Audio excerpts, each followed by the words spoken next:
everybody, I'm Little Diaguito. Welcome to my channel.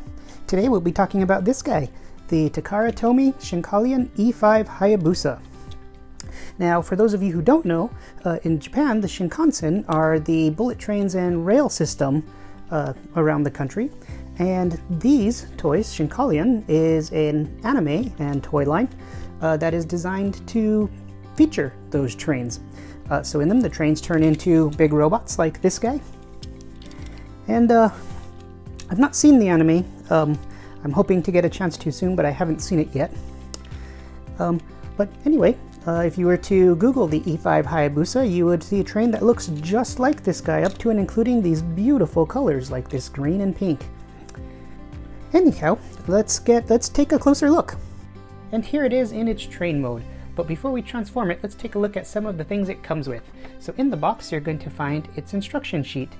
It's all in Japanese, but if you cannot read Japanese, it's got plenty of very useful pictures to show you exactly how to transform it. The second thing it comes with is going to be a Shinka card. Every one of the Shinkalion come with these. It's got a nice picture of the robot head, it's got a QR code, and it's got the train's name in the upper right hand corner, E5 Hayabusa. The last thing it comes with, speaking of Shinka cards, is this sheet showing us how to use a Shinka gear, which is another toy that uses the Shinka cards. They plug into it and make some sounds from the cartoon. So the middle car is not used for the transformation, but what it is used for is it stores the accessories for our train. The first thing in there is going to be this little crown, which we'll go over in a little bit more once we get to the transformation. The second thing is going to be its weapons. So it comes with two of these really pretty blue and pink swords, and they can plug into the train mode as well as into the robot. And it also comes with this gun, which doubles as another sword. It's also got that very nice pink blade. Now we have the two ends of the train, which will turn into the robot. We have each one turns into the top, one the bottom. You can tell which is which. The one on my right here is the top. It's going to, you can see this little area here, which will be where the head comes out of the robot, and that's how you can tell. So let's start with the legs.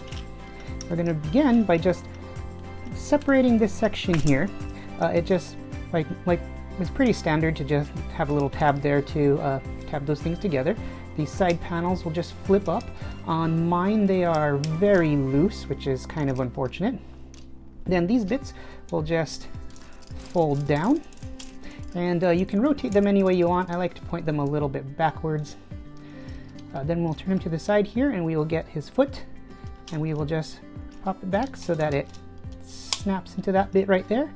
And then that whole section will come forward, and that will make this little shin panel slide up, and just pull it forward till it pops into place. We'll also take the little train connector and just slot it back, and then do the same on this foot. Then we'll come up here and just straighten out these knees. And there we go. We have our robot legs. And these have the first 4 of the 5 stickers that this comes with. You'll see 2 of them right here with these 2 little yellow dots, and then these 2 longer ones that also have the yellow dots on them. Those will be the other 2 stickers. Alright, so now for the upper torso, we're going to do kind of the same way. We're going to start by splitting the back, just like we did before, and you'll be able to see that those are on these double hinges here. We come here and we can just separate that down the middle. It'll go forward and turn, and then we will just pull the hand out. And we'll do the same on both sides. The second side will have one extra step where we're going to take the train connector and just flip it up into the arm there. It's not a very secure spot, it's still kind of floppy, but at least it's not flopping around as much as it could be. But now we're going to take these tabs right here on the end, and we're going to plug them into these little slots here on the side of the train. And then if we flip them over, we have this bit here which we can pull from these little tabs. When we do that, it's going to make the windshield up here, as you can see, pop forward. We also need to pull this part back for now. And we'll see the last of the 5 stickers on this little blue and yellow sticker right under here. Then the last thing we're going to do is we're going to flip him over, and you'll see a little button back here. You're going to push that, and that will cause his head to pop up. He does have a little head crest, but it goes pretty deep down there, so you'll have to pull his head forward and pull it out there. And there we go. We have his upper torso, and he has a really nice little head sculpt there. I really like him. So then we bring our rear legs and our torso, and we just pop them together, and there we go. We have our robot. And so as far as his accessories go, we've got his swords here, and he's got a lot of little spots on him where they can plug in. There's a couple here on his shoulders where they can plug in this way. They can also plug in that way. And same on the other ports here. He's got some ports on his, we're gonna pull this down. Some other ports on his back where you can store these. You can up here do these in either direction as well. Looks like he has wings or cannons up on his shoulders. My favorite is to plug them into his forearms here to give him some punching spikes.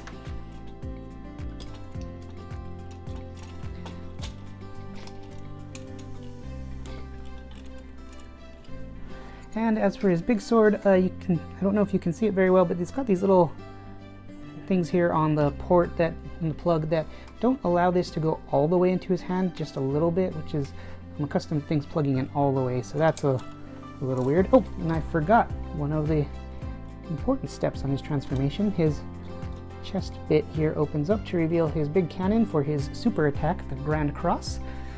So there we go. Now he doesn't have a lot of articulation. He's got these shoulder rotations. He's got a lot of movement here in his arm, in his elbow, and that.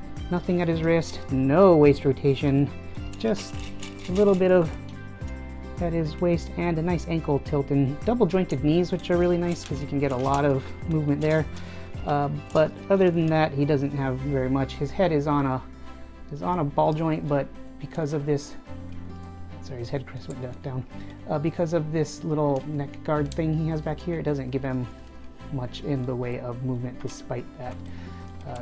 Also, his head crest here is really loose and falls back down. So now, what about that crown? Well, one of the gimmicks of these toys is that they're supposed to be interchangeable. So if we can take any of the other trains and plug them on to the torso, we can swap their bodies, as it were. And if we take the crown of the train whose legs we're using, we put it on the head of the other train. So you can see on this guy's head here, he's got this little slot here. There's one on each side. Those align with these little sliders right here on the crown. You just slide those right over, and now he's wearing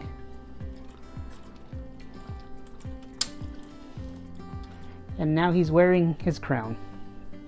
So there we go, the E5 Hayabusa in his robot form. So there we go. So these guys don't have a ton of articulation, which means they're not superposable beyond some bending knees and really what you see, the pose you see them in right now. But they are pretty neat toys. I really like the way the robot looks. I really like the way the train looks. I think they're a lot of fun to transform, and the way you swap them around is kind of neat and fun as well. So that will be it for the Takara Tomy Shinkalion E5 Hayabusa. Thank you for joining me today. My name is Little Dieguito, and I will see you next time. Bye-bye.